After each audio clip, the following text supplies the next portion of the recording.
Warga Desa Curapoh, Curadami protes seleksi perangkat desa di wilayahnya. Pasalnya mereka menganggap tidak transparan dalam menyampaikan dan menerapkan prosedur administrasi dari Panitia Pemilihan Perangkat Desa Curapoh, Kecamatan Curadami. Sejumlah warga desa setempat, utamanya peserta yang tidak lolos seleksi pemilihan, menyampaikan rasa kecewa melalui surat aspirasi pada pihak kecamatan dan diterima oleh Sekretaris Camat Curadami. Menurut Fato Rosi, salah satu warga yang turut mengantar surat penyampaian aspirasi tersebut, dari 19 orang pendaftar, hanya 12 orang yang diberikan undangan tes. Dan dari 12 orang tersebut, sesuai pengumuman yang terpampang di balai desa, hanya 2 orang yang dibutuhkan. Namun, faktanya ada 3 orang yang diloloskan menjadi perangkat desa. Ya, saya sebagai peserta pencalonan perangkat desa merasa dirugikan kepada pihak panitia dan ketua panitia. Pada lembaran pengumuman tanggal 29 Juni 2020, itu pengumumannya yang dipampang di kantor desa, ya pada saat itu hanya berjangka 3 hari. Ternyata kan peserta warga yang mau melamar tidak nutut untuk menyelesaikan persyaratannya. Yang kedua, tidak pernah ada pemberitahuan terkait kelengkapan administrasi lolos dan tidaknya kepada peserta yang sudah melamar. Dan ketiga, selain dusun batalion, yaitu dusun Ranggano, Barat Taman, tidak ada perangkat satupun. Oleh karena itu saya melamar menjadi perangkat desa. Yang keempat, peserta merasa ada kejanggalan dan sempitnya pendaftaran dalam 3 hari. Baru terpampang di meeting kantor desa Curapoh. Maka dari itu, saya sebagai peserta minta dibatalkan dan diulang seleksi tersebut. Harapan saya dan teman-teman yang belum dapat undangan, ya agar pemilihan ini dilakukan secara normal, transparan, gitu. Dengan seadil.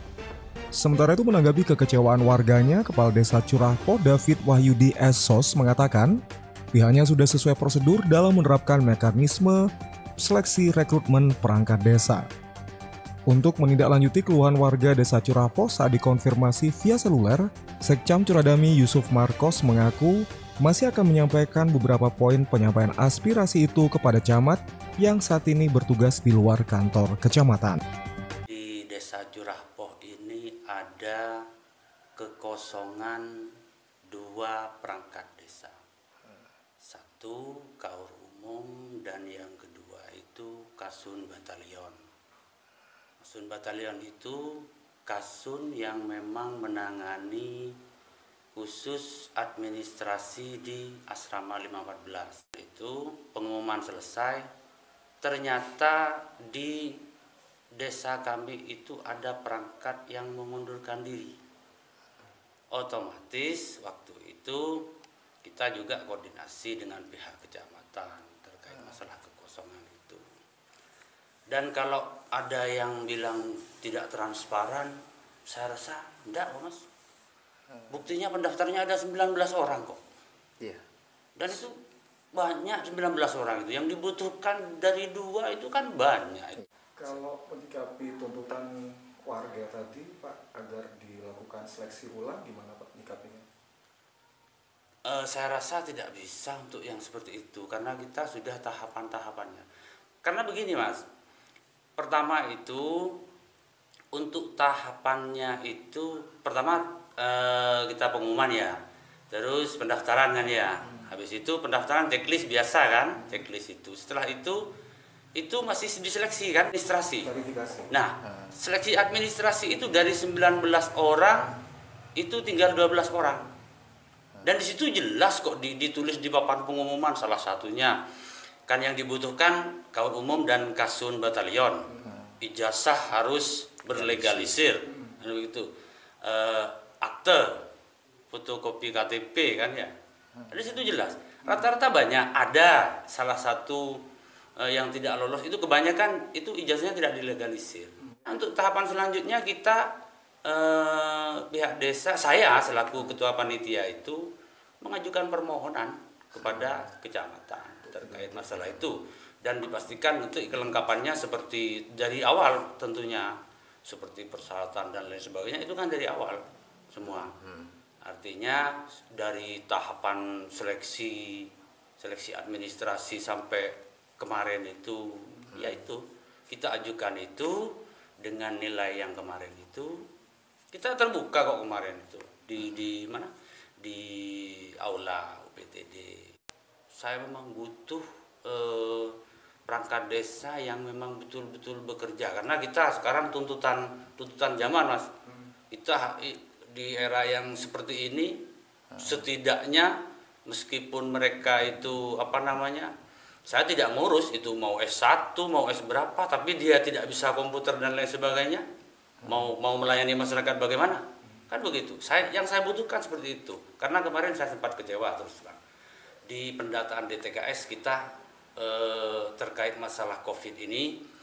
Untuk desa Curah Poh itu kita data yang diambil dari DTKS kita cuma 10 orang, 10 kakak. Kekecewaannya disampaikan ke siapa, Pak? Ya saya sampaikan kepada perangkat. Karena memang jarang update terkait masalah data DTKS itu. Satu ya di desa saya itu terus terang yang bekerja sekarang yang memang betul-betul bisa secara administrasi menggunakan komputer, menggunakan laptop dan aplikasi-aplikasi yang sudah modern tentunya itu cuma 2 orang. Nah, ada yang menanyakan kepada saya itu kenapa saya tidak diundang gitu. Ya otomatis kalau sudah tidak lolos kan masa mau diundang kan ya. Yang lolos administrasi. Ya. Yang 7 orang. Ya. Gitu. Menyikapi kekecewaan dalam seleksi ini gimana, Pak? Ya kalau menurut saya biasa lah, Mas, untuk yang seperti itu. Ada yang puas, ada yang kecewa. Ya pastinya seperti itu. Pasti ada yang kecewa terkait. Tapi ya itulah hasilnya, mau gimana lagi. Saya berharap kepada warga saya yang mungkin tidak lolos. Kan seperti yang disampaikan Pak Camat kemarin waktu sosialisasi. Meskipun tidak lolos di sini, masih banyak kok peluang di desa itu. Tidak cuma untuk perangkat desa. Bukan cuma perangkat desa yang. Dari Desa Curah Poh, Kecamatan Curadami, Hadat Mujiono, BSTV memberitakan.